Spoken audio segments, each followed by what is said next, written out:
Welcome back. हमारी कहानी चल रही थी अंधेर नगरी चौपट राजा। और कहानी पे हम कहाँ पहुँचे थे? जब कोतवाल को फांसी के लिए फांसी के तख्ते पे चढ़ा दिया गया था और उसके लिए एक फांसी का फंदा बना के तैयार कर दिया गया था। अब वो फांसी का फंदा जो था वो थोड़ा बड़ा था, वो उसके गले में नहीं आ रहा था। अब क्या किया जाए? राजा ने कहा कि भाई अब फांसी तो देनी ही है। आज तो कोई ना कोई आदमी फांसी पर चढ़ाया ही जाएगा, चाहे कोई भी हो। अगर फांसी इसको फंदा कोतवाल के गले में नहीं आ रहा तो दूसरा आदमी ढूंढ के लाओ, क्योंकि बकरी की जान गई है और जान के बदले में जान, यही हमारा आदेश है, यही हमारा कानून है। तो ढूंढ के लाओ ऐसा आदमी, पूरे शहर में जाओ सिपाहियों, ऐसा ढूंढ के लाओ जिसके गले में ये फंदा फिट हो जाए। अब सिपाही अपने साथ में वो फंदा लेकर सब जगह घूम रहे हैं कि भाई ये फंदा किसके गले में फिट होगा। वो ढूंढते ढूंढते वो एक वहाँ पे पेड़ के नीचे पहुँचे जहाँ पे वो गुरुजी का चेला आराम से जो मोटा हो रहा था खा खा के, वो अपने एक टांग पर टांग रखे अपने गाने गा रहा है अपने कि अब खा पी कर तो आ गए, अब शाम को जाएंगे कहीं अपना पूजा वूजा कराने के लिए, तो फिर उठेंगे, तब तक तो अपने गाओ खाओ और आराम करो। सिपाहियों ने देखा कि अरे ये आदमी सही है, ये इतना मोटा है, इसके गले में ये ज़रूर फंदा पूरा बैठेगा। उन्होंने फंदा देखा, उसका गला देखा, फिर फंदा देखा, ज़रा इसके डाल के देखते हैं। जैसे उसके डालने लगे तो वो एकदम हड़बड़ा गया। अरे भाई क्या कर रहे हो, क्या कर रहे हो यार, ये क्या कर रहे हो? तो उन्होंने कहा कि भाई तुम्हें चलना पड़ेगा हमारे साथ। लाइक कहाँ चलना है? अरे मुझे अभी काम से जाना है, अभी मुझे नींद भी आ रही है, मैं थका हुआ हूँ, मैं कहीं नहीं जा सकता। सिपाहियों ने लगाया उसके एक बड़ा भारी बन रहा है, चल हमारे साथ। राजा ने बुलाया है, उसको खींचते हुए ले गए और उसको वहाँ पर खड़ा कर दिया ले जाकर, जहाँ पे फांसी का उन्होंने पूरा वो बनाया हुआ था, मंच बनाया हुआ था। अब जब वहाँ पे गए, फंदा डाला तो एकदम फिट आ रहा। सब लोगों ने सब खुश हो गए, अरे वाह भाई, मिल गया, आदमी मिल गया जिसके कि गले में फांसी डाली जा सकती है।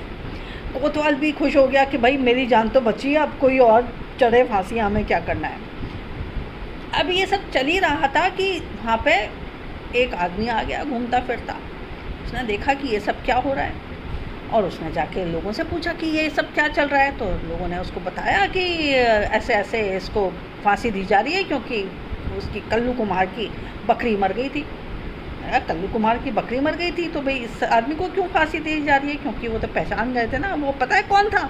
वो थे गुरुजी, वो जो चेले के गुरुजी, वो तो अपने चेले को पहचान गए थे। उन्होंने कहा कि मेरे चेले से क्या लेना देना, अपने मन में सोचा उन्होंने।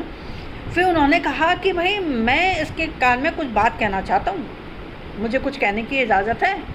तो लोगों ने कहा, जो वहाँ पे जो दूसरे लोग खड़े हुए थे, जो फांसी देने वाले जो लोग थे, और राजा जी की तरफ देखा उन्होंने।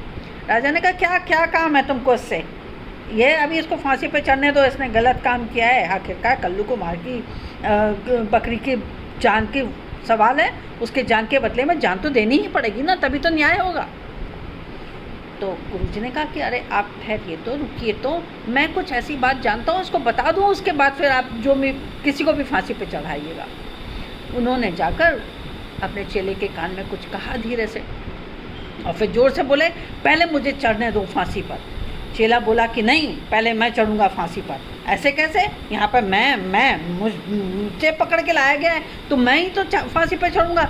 गुरुजी ने कहा कि तुम देख नहीं रहे मैं बड़ा हूँ, मैं चढ़ूँगा पहले फांसी पर, और मैं ज़्यादा होशियार हूँ इसलिए मैं पहले फांसी पर चढ़ूँगा। राजा ने कहा कि ये क्या गड़बड़ हो रही है कि दोनों ही अपने कह रहे हैं कि मैं फांसी पर चढ़ूँगा, मैं फांसी पर चढ़ूँगा, और ये अभी तो पहले रो रहा था कि मुझे छोड़ दो, मुझे छोड़ दो, और अब कह रहा है मैं फांसी पर चढ़ूँगा। उसने गुरुजी को अपने पास बुलाया, अरे बाबा इधर आओ, बात क्या है? क्या है ये? कोई तमाशा हो रहा है? मैं फांसी पे चढ़ूँगा, मैं फांसी पे चढ़ूँगा, क्या है ये? कोई टॉफ़ी चॉकलेट खाने का है? कोई कंपटीशन हो रहा है? अरे महाराज ऐसा कुछ नहीं है, देखिए मैं ज्योतिषी जानता हूँ, और अभी आसपास भी मैं अपने वही सब लोगों से मिल के और लोगों की जन्मपत्री और ये सब बनू के आ रहा हूँ, तो मुझे मालूम है कि कहाँ क्या हो रहा है। और तो बोले इसका क्या मतलब है? अगर हो रहा है तो बताओ तुम क्यों फांसी पर चढ़ना चाह रहे हो, और ये क्यों कह रहा है कि इसको फांसी पर चढ़ाया जाए? तो गुरुजी ने कहा कि देखिए साहब, ऐसा है कि मुझे ये मालूम है कि आज के समय जो आज फांसी पर चढ़ेगा वो अगले 7 जन्मों तक इस शहर का राजा बनेगा। राजा ने कहा है क्या का राजा? मैं हूँ, और मैं तो अभी कहीं जा नहीं रहा। तो साधु बाबा ने कहा अगले जन्म का महाराज, अगले जन्म से भी अगले जन्म, मतलब 7 जन्मों तक यहाँ का राजा बनेगा और मुझे राजा बनना है, इसलिए फांसी पे मुझे चढ़ाओ। उधर से चेला चिल्लाया, नहीं नहीं नहीं, ये चीटिंग है, पहले मुझे पकड़ के लाए थे और पहले तो मैं ही राजा बनूंगा, मैं अगले 7 जन्मों तक राजा बनूंगा, कोई बात नहीं, अभी मुझे मार दो, कोई बात नहीं। राजा ने कहा कि नहीं भाई, ऐसा कैसे हो सकता है, यहाँ का राजा मैं, अगले जन्म में ये कैसे राजा बन जाएगा, मैं ही बनूंगा अगले जन्म में भी, उससे अगले जन्म में भी, ये नहीं, इनको नहीं बनने दूंगा। और ये कह के उसने सिपाहियों से कहा, अरे हटाओ इन दोनों को और मुझे बनाओ, मुझे चढ़ाओ फांसी पर, इस जन्म में क्या, अगले 7 जन्म में भी, उससे भी अगले 7 जन्मों में मैं ही राजा बनूंगा और मुझे कोई यहाँ से हटा नहीं सकता। उनको हटा के, चेले को हटा के राजा जी को लाया गया और इससे पहले कि राजा जी अपना कुछ मन बदल लेते, उनका फांसी का फंदा टाइट कर दिया गया और महाराज को फांसी मिल गई। अब लोग परेशान, अंधेर नगरी परेशान, उनको लगा कि अब राजा जी तो बेचारे अब रहे नहीं, अब उनका राजा कौन बनेगा। उन्होंने गुरुजी से कहा कि गुरुजी अब आप ही राजा बन जाइए।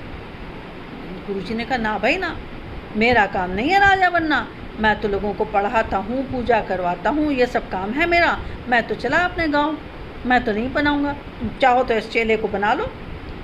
चेला अभी तक समझ गया था कि भाई इस शहर में रहना तो खतरे से खाली नहीं है। उसने तो गुरुजी का हाथ पकड़ लिया, उसने कहा गुरुजी नहीं, मैं यहाँ पे नहीं रहूँगा, मैं यहाँ पे राजा भी नहीं बनूँगा, यहाँ पे ये लोग किसी को चाहें उसको राजा बनाएं, पर मैं इस खतरे वाली जगह पे बिल्कुल भी नहीं रहूँगा, मैं तो आपके साथ ही चलूँगा।